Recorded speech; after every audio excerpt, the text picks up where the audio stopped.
Hello, my name is Dale Payne. I'm a financial advisor in Colorado Springs, and this is part 2 of my weekly financial tip. Now, if you have gone to my website, which is dp-financial.com, you will see in there that two of my passions are yoga and my miniature schnauzer, Bella. So if you hear a little clicking going on, that's Bella walking around trying to be a part of this thing. Where we left out last week was on the topic of using the 3-bucket approach as a management style. So I want to look again briefly at bucket number 1. Now, as always, get professional help when you're preparing things like this. A comprehensive financial plan would be real nice. But nothing happens until you've got bucket number 1 done. And I call that your mattress money. Some people will call that your nuclear money, your emergency fund.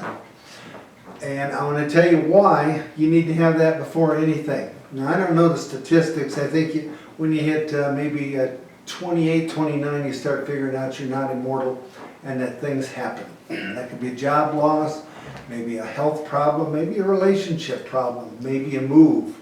You want to have money set aside so that you can make good decisions for that transition and not destroy everything. So that bucket should be, some people recommend 3 months of absolute expenses. I recommend 6 months at a minimum of absolute expenses, and I like to put a little more in there. Again, think about this. Say you've lost your job. If you've got money to sustain you, you don't have to take a job that you don't want. And there's a peace of mind in there, and emotional security is always a part of the rest of the investing story.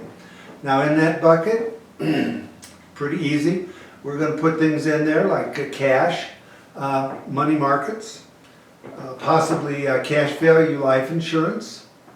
I usually recommend to clients, depending on their net worth, that they establish an equity line of credit, not to use, just to have, and checking accounts. And if and when your savings gets over that, that's when we start moving that into bucket number 2. So, Dale Payne, I'm at 719-633-0747, or you can find me on the web at dp-financial.com.